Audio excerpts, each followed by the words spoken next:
इनके विचारधारा में मुझे वो लगा कि युवाओं में ये क्रांति और बीज रोपना चाहते हैं।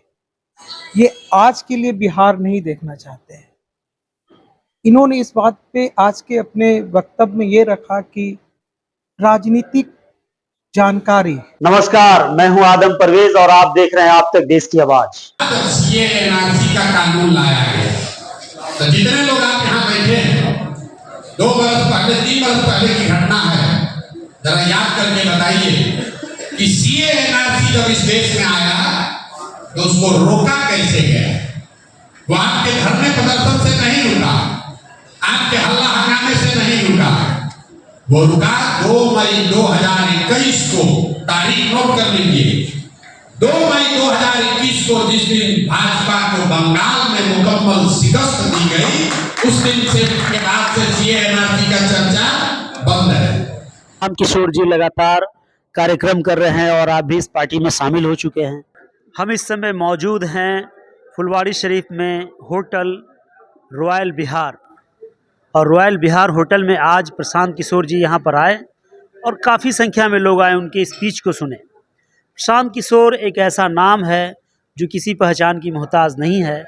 पिछले कई वर्षों से कई पार्टियों की जीतने की रणनीति बनाए, लेकिन अब वो खुद चुनावी मैदान में आ चुके हैं और मुसलमानों को खासकर वो अपनी ओर खींचने के प्रयास में लगे हुए हैं, और भी दूसरी जाति के लोग तो उनके साथ हैं ही।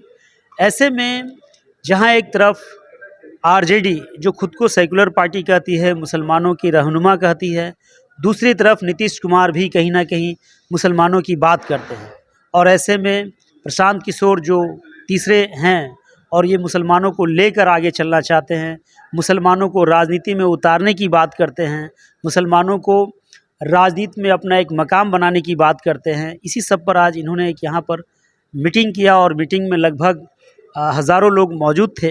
हम जानने की कोशिश करते हैं प्रशांत किशोर के पार्टी से, कई लोग हमारे साथ बैठे हुए हैं। हितेश जी, चूँकि आप प्रशांत किशोर जी से काफ़ी इंस्पायर हैं, पहले भी आपने कई बार कहा कि मैं उनसे मिलना चाहता हूं, उनकी बातों से मैं बहुत प्रभावित हूं। उनका जो राजनीतिक एजेंडा है, जो सोच है बिहार के प्रति, बिहार के युवाओं के प्रति, आम जनता के प्रति, उससे आप काफ़ी प्रभावित हैं। कैसे देखते हैं इसको? आज हमारे नज़दीक, घर के नज़दीक एक समारोह हो रही थी और मुझे बुलाया गया मेरे मित्रों के द्वारा। मुझे एक अपॉर्चुनिटी दिखी कि इनसे भेंट हो सकती है, इनको सुना जा सकता है। इनके विचारधारा में मुझे वो लगा कि युवाओं में ये क्रांति और बीज रोपना चाहते हैं। ये आज के लिए बिहार नहीं देखना चाहते हैं। इन्होंने इस बात पे आज के अपने वक्तव्य में ये रखा कि राजनीतिक जानकारी का अभाव है।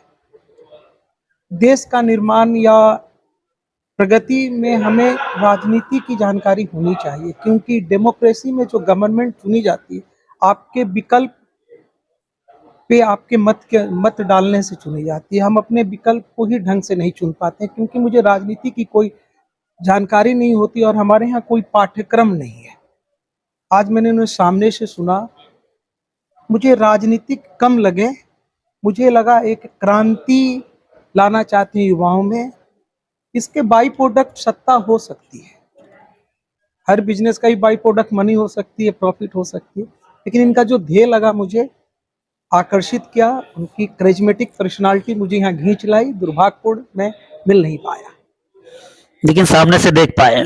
हाँ, ठीक है, कोई बात नहीं। आपको आगे सामने देखा, वही आवाज, आगे ये अवसर मिलेगा। डेडिकेशन, वही समर्पण, वही बदलने की जज्बा और वही एक दृढ़ निश्चय जो लगता है कि वो अपने मंजिल के काफी करीब हैं, सिर्फ छूटना नहीं है। आपको क्या लगता है 25 में ये आ जाएंगे? एक दर्शक होने के नाते, एक बिहार वासी होने के नाते। साहब हम नहीं है, लेकिन मैं जानता हूं कि जड़ता में पड़ा हुआ चीज परिवर्तन की ओर अग्रसर होता है। जब कोई चीजें बहुत दिनों तक एक समान चलते रहती है, तो ये जीवन या प्रकृति का एक नियम होता है कि बदलाव होती है और बदलाव हो जाती है।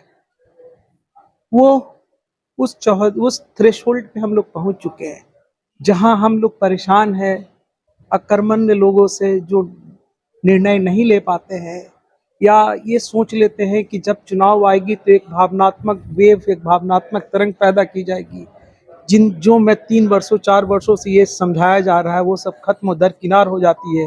रात भर में वोट कहीं और चली जाती है।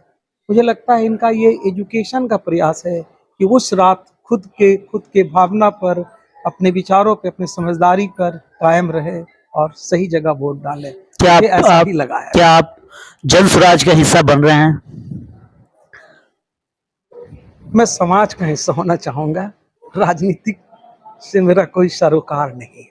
चलिए, बहुत बहुत धन्यवाद हमसे बातचीत करने के लिए। राम किशोर जी लगातार कार्यक्रम कर रहे हैं और आप भी इस पार्टी में शामिल हो चुके हैं, तो क्या लगता है आपको इस बार बिहार में कुछ बदलाव देखने को मिलेगा 25 में?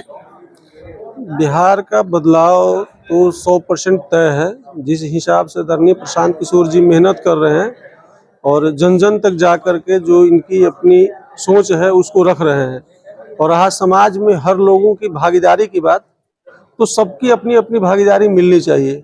हर लोगों का हक है जो उनको हक मिलना चाहिए। ऐसा नहीं किसी का हक मार के बैठ जाए। इनकी सोच है कि समाज में जितने भी लोग हैं, जितने भी जाति धर्म के लोग हैं, उनको अपना हक उनको मिलना चाहिए। जहां पे आरजेडी है, दूसरी तरफ जदयू है और भारतीय जनता पार्टी है, कांग्रेस है, ऐसे में प्रशांत किशोर जी का बिहार में अपना जमीन बना पाना, चूंकि देखिए भीड़ तो मॉब तो हर पार्टियों की तरफ जाती है, हम लोग भी देखते हैं, लेकिन वोट में वो कितना कन्वर्ट हो पाएगा ये थोड़ा सा मुझे मुश्किल लग रहा है कि नहीं? ऐसा तो देखिए हर जगह बदलाव की आवश्यकता है। मान लो जितने भी लोग हैं, अगर आज की डेट में इनका जो मुद्दा है उस मुद्दे पे बात करें तो हर लोग अपने बच्चों को लेकर के चिंतित है, रोजगार को लेकर के चिंतित है, शिक्षा को लेकर के चिंतित है। तो लोगों को तो ये सोच बदलना होगा और बिहार में बदलाव आना चाहिए। सेकुलर की बात तो हमेशा आरजेडी करते आ रही है और मुसलमानों का एक बड़ा हिस्सा उनके तरफ है, आज भी देखने को मिलता है। ऐसे में प्रशांत किशोर जी की तरफ आना, टर्न अप करना, मुझे आपको नहीं लगता है कि ये थोड़ा कठिन मामला है? सर, मैं किसी पार्टी विशेष पे कोई टिक्का टिप्पणी नहीं करना चाहता हूँ, ठीक है, कि आरजेडी ने क्या किया सेकुलर को लेकर के। ये वक्त बताएगा, ठीक है, कि हमारे प्रशांत किशोर जी क्या कर रहे हैं। क्या 2025 में ये किंग मेकर तो नहीं बन पाएंगे? 2025 में हमारी सरकार बन रही है और मैं पूरे 243 सीट पे चुनाव हम लोग लड़ रहे हैं। समर्थन से बनेगी या फिर किंग मेकर का रोल करेंगे? अकेला हम लोग चुनाव लड़ेंगे। अकेले लड़ेंगे और अकेला सरकार बनाएंगे? अकेले ये सरकार किसी पार्टी का समर्थन लेना होगा? नहीं सर, समर्थन नहीं लेंगे, इतना विश्वास है आपको? एकदम पूर्ण भरोसा है कि हम लोग चुनाव लड़ेंगे और 100% जीतेंगे और सरकार हमारी ही बनेगी। ठीक है सर, अपना नाम बताइए। संतोष पासवान नाम हुआ, फुलवाड़ी विधानसभा से मैं। ठीक।